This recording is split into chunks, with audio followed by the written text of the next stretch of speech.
concern yourself with bigger things. You catch a poem like the dragon's wings. 'Cause it's the heat of the moment. It is the heat of the moment. He is not a state treasure. He is not a national treasure. He is an international treasure. If we win this war that radical Islam has declared against us, it will be because of two things: the resolve of the U.S. military and the intellectual firepower of this man, Dr. Zuhdi Jasser. Most important book he is the author of. It is A Battle for the Soul of Islam, an American Muslim patriot's fight to save his faith. I encourage everyone to read it. It's not too late to get your summer reading in. A Battle for the Soul of Islam. Dr. Jasser, president of the American Islamic Forum for Democracy, former lieutenant commander in the U.S. Navy. Dr. Jasser, assalamu alaikum. Alaikum salam. Thank you, Seth. It's great to be with you as always. Well, you are the man of the moment. In your book, A Battle for the Soul of Islam, you talk a little bit about two paths on a road diverge. This past week began the trial of Nidal Hassan, and it's a tale of two cities in many respects when given your own autobiography, isn't it? Yeah, it's amazing how, you look at the resumes, and up until this animal, who I can't even call a major, did what he did at Fort Hood, it was frighteningly similar. And that's really how I opened my testimony in March 2011 to Congress was, when you have two individuals that look so similar on paper, we have to figure out what's going on inside our heads that makes us different. And obviously, it's not only a different interpretation of Islam, but at the core is a different allegiance and fealty to American nationalism and the American Constitution versus jihadism globally and what I call Islamo-patriotism. And that divergence is really what that battle in the soul of Islam is. Will Muslims take primary allegiance to secular countries that are able to separate church or mosque and state, or will they take primary allegiance to the Islamic State and its global hegemony? Global hegemony, I'm really glad you used that phrase, because a lot of the criticism, Dr. Jasser, of our efforts to fight back against the war radical Islam declared on us has been called imperialist, it's been called colonialist, it's been called an overreaction. We have been labeled as trying to redraw the lines in the Middle East. It's really quite the opposite, isn't it? It's our enemies who want to redraw the lines and create one big caliphate and get rid of all these other countries. Well, that's exactly their strategy. The Organization of Islamic Cooperation, which is 56 countries, you go to their website, 99% of it is propaganda from American Islamic Muslim Brotherhood legacy groups that keep the West on the defense and say that America and the West are anti-Islam and anti-Muslim, and they bring in conspiracy theories, whether it's the anti-Semitic ones that are about Zionism, or the ones in which they claim that the West is Islamophobic and bigoted and colonialist, imperialist, as he said, and it allows, and being a free country that believes in introspection, our American guilt kicks in and we take on the defense, and thus you find that our State Department and White House continue to spend most of our energy defending ourselves against a producer that makes some film, or spending the UN's energy and talking about making laws of blasphemy that become international, so Islam isn't criticized. In the meanwhile, you've got governments like Saudi Arabia and Qatar spending billions investing in American television stations, with Al Jazeera now coming into all American households and spreading their ideology. And really, this is their goal, is their sense that the world should be dominated by Islamic states, and that freedom doesn't come from God directly, but rather it comes through the cleric's interpretation of Islam. And the West went through this same reform, and within Muslim countries, I mean, we saw in Egypt just only 2 months ago, the majority of Egyptians rose up against political Islam. So what's going on is we find our White House and our government and media almost taking the side of the autocrats and the theocrats and ignoring what's happening on the ground, because the regular Muslims don't want to be run by theocracy, but yet the power brokers that have the money and the petrodollars are continuing to dominate over there, and we're actually, in many ways, helping them by ignoring the real liberal movements. Dr. Jasser, thank you. It's this false dichotomy that's been propagated against us by the realists, I believe. And by realist, I mean the school of thought of realism, where stability, quote unquote, stability is more important than liberty. And I say it's a false dichotomy, see if you agree with me, because what I thought the lessons from 9/11 and the time leading up to it was that these theoretically stable countries, these regimes that we didn't want to mess around with or quote unquote meddle in, were actually anything but stable when it came to their views and projected actions against the United States. Yeah, it almost seemed like the more draconian and authoritarian they were, the more the illusion of stability appeared solid. And Syria is a perfect example. Right. Egypt's military did not really feel comfortable in shooting people in the streets indiscriminately. They shot some, but not too many, not enough to cause the onslaught of a genocide like we're seeing in Syria.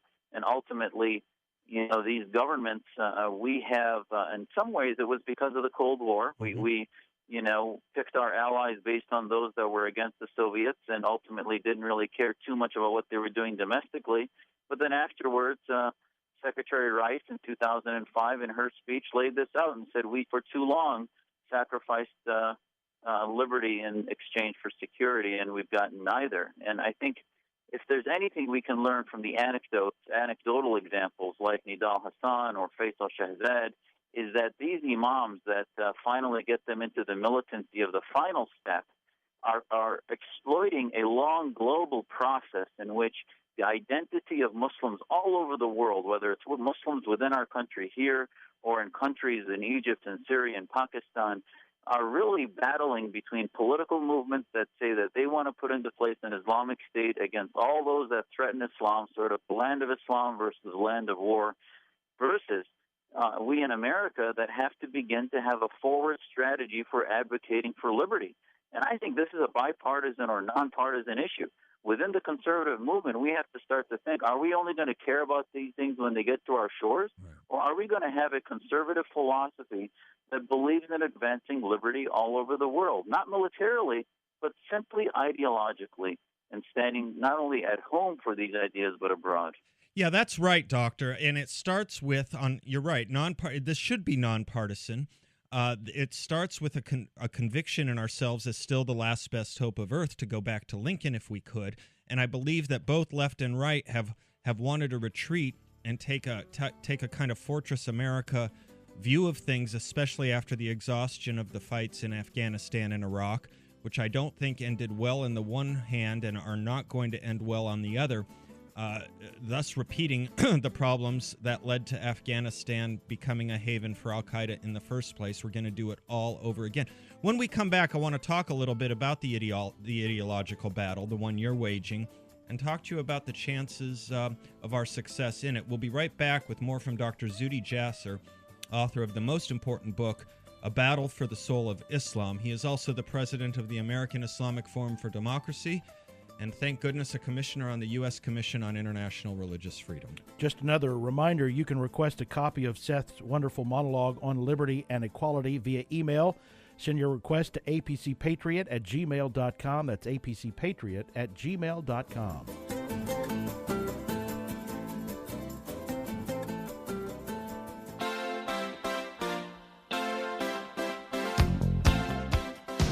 On 9/11, we saw the hand of and face of evil, and we saw the hand and face of tremendous decency. We saw people that would use airplanes as missiles with other human beings in them to kill as many human beings as possible, and people running down staircases, and we saw firefighters and policemen running up those staircases to save as many people as possible. I think of those images when I think of the ideological battle. We have a Nidal Hassan, trained in America, born to immigrant parent, who tries to kill as many people as possible, even with a medical degree. And we have Dr. Zuhdi Jasser, who tries to save as many lives as possible. Dr. Jasser is with us. He is the author of A Battle for the Soul of Islam. Dr. Jasser, before I get to the ideological battle in depth, what is it that leads someone? You are the expert on this. What leads someone like Nidal Hassan to flip? Or did he never flip? Was it brewing or simmering and then brewing for a very long time? What is your thought on that? How do two different doctors grow up? One save lives, one takes lives. Well, this is so essential to this national conversation, is that I will tell you, he doesn't flip. I'll tell you that all that happens is an individual that grew up feeling like he was a victim, that he was entitled to something in this society, that somehow America owed him something because of what happened. He came from a Palestinian family, that somehow, the conspiracy between the Jews and the West was victimizing his family and all that. He decided to join the military for whatever reasons. And ultimately, that sense of entitlement then led to a turn towards an identification with his faith and his interpretation of faith that said that the Islamic ideology of Islamism was supremacist above all others. And then ultimately, he went from being in the stands of jihad in the in the audience to putting on a uniform and becoming part of the militant movement, which is what the last step was, that Imam Awlaki, another American radicalized. This Imam, we forget that I think appropriately killed in a drone attack in Yemen.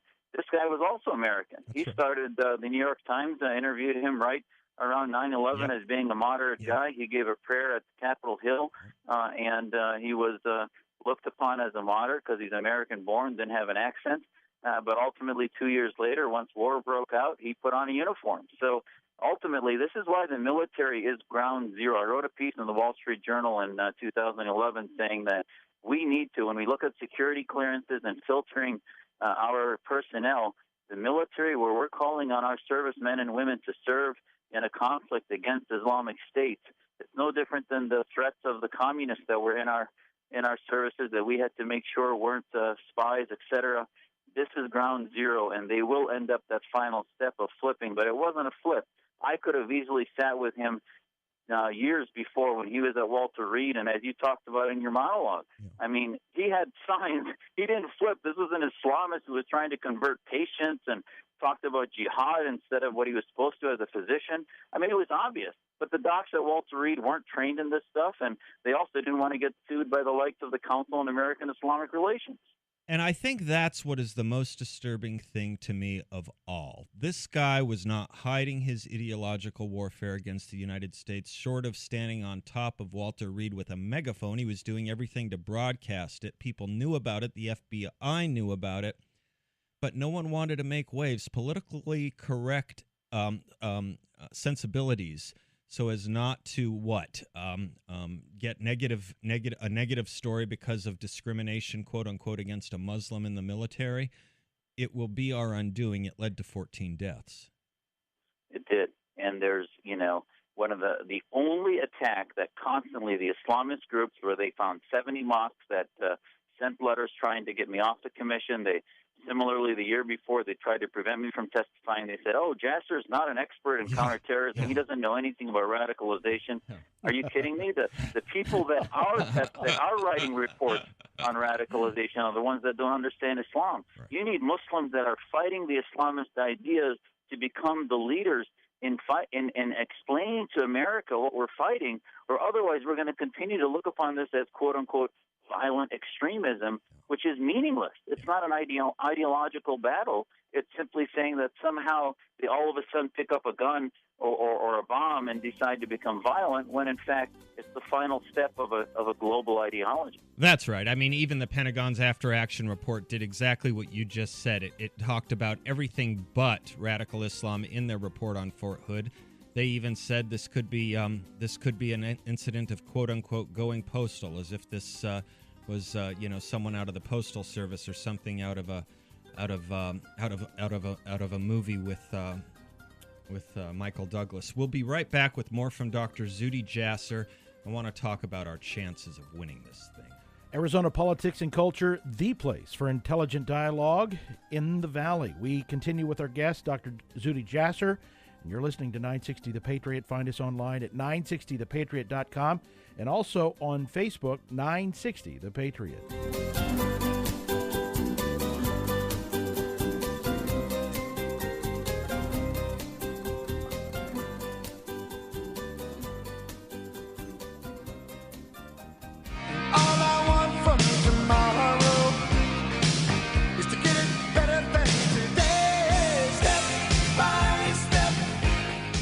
If you want to learn what you need to learn about this ideological war we are in with radical Islam, you need to read Dr. Zuhdi Jasser's book, A Battle for the Soul of Islam, an American Muslim patriot's fight to save his faith. He is the president of the American Islamic Forum for Democracy, a commissioner on the U.S. Commission on International Religious Freedom.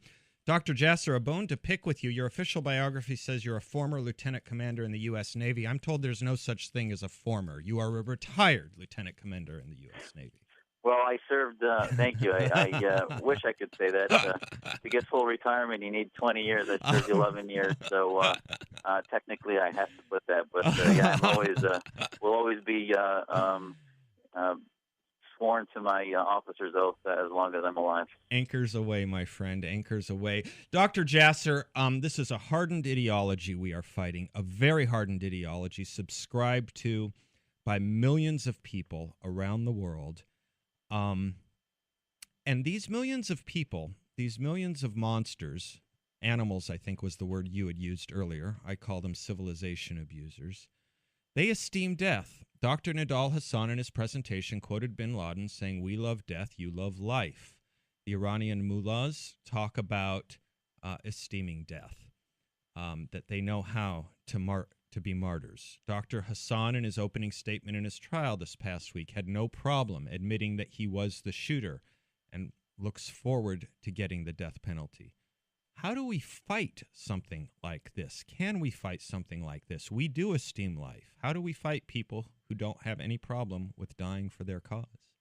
Well, that ultimate final step that they become shaheeds, or they want to be a martyr and commit an act of to go out in a blaze of glory of suicidal destruction is a final step. Now, the way to counter that is to counter the toxin. What is the morphine that gets into their mind that makes them intoxicated with political Islam? And that morphine is Islamism. It's the sense that society in every way should be focused upon the Islamic, not only theology, but Islamic law or Sharia, and that every other way is secondary to that, and people should not ultimately be free. And ultimately, anybody that counters that should be marginalized or put in jail or prevented from speaking out. And this is the toxin that we need to counter. And just like with whether you're countering heroin use or alcohol abuse and drunk driving, you get to the core. And the core, the moderate ideology of Islamism is a huge movement globally. 30 to 40% of Muslims believe in the Islamic State, believe in Islamic parties. That is what's feeding these 2 to 3% militants. And you can't fix the militancy unless you defeat the ideology. I mean, they say the Cold War is over. We defeated the Soviets, but we still haven't defeated global socialism and communism. And this is the issue, is that, Americans need to look within and say, well, what's America about? Have we really won the war to advance liberty? The revolutions in Europe took a long time to evolve, and even then took more and more course corrections and fell back into fascism. Similarly, if we want to succeed economically, we need free markets throughout the world, and those free markets aren't going to happen in a vacuum, and certainly are not going to happen through Islamic governments in Iran, Saudi Arabia, Egypt, and elsewhere. Dr. Jasser, how would you assess the state of the victory or the loss right now? Are we on the winning side right now, and B, are we more on the winning side than we were on September 15th, 2001, or less? We're far less.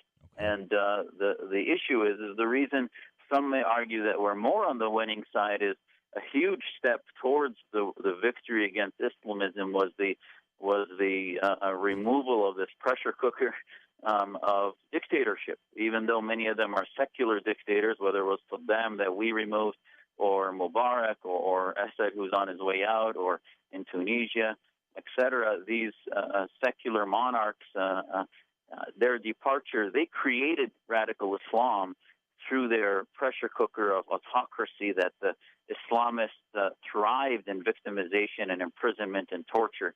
But this opportunity is being squandered. And the opportunity will give rise to even a worse autocracy with the theocrats that we're seeing as the only organized movements in the Middle East, while the liberals, having really been the first ones put in jail and repressed for decades, haven't had the opportunity to develop any type of sea legs of political organization. So they're being suffocated by what Lee Smith called the strong horse. So ultimately, we need to get behind this. We're losing a huge opportunity, and this is why, I've talked to some conservative friends. They said, wait till 2016. We can't. No. These types of shifts happen once in a millennium, if that. And we need to put all of our resources into getting this commander-in-chief and Washington to start to do what's right strategically and taking sides within the House of Islam. Dr. Jasser, you know me a little bit personally, or a lot of bit personally, so I am still going to try and convince you that I actually am, despite what you know of me, an optimist, as I know you are. So will you please tell the audience a little bit, give an optimistic note here, as what you do at the American Islamic Forum for Democracy, where you are changing minds, some of your programs where there is cause for hope here. Tell us a little bit about what you guys do there.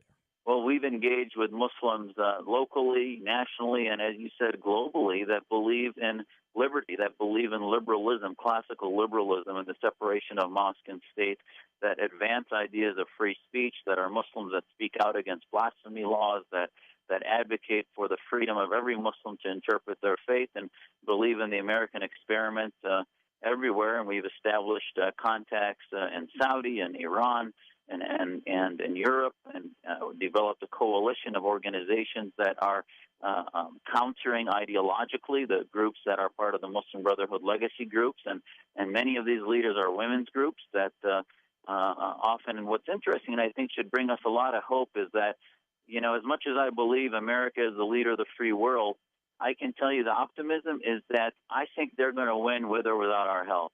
Because this is human nature. Human nature doesn't want to live under autocracy forever. And the Syrians are proving that with or without America's help, they may end up losing half their population before it's all done, but they're not going to continue to be victims of a ruthless regime. And the Egyptians prove they don't want to be victims of a theocracy.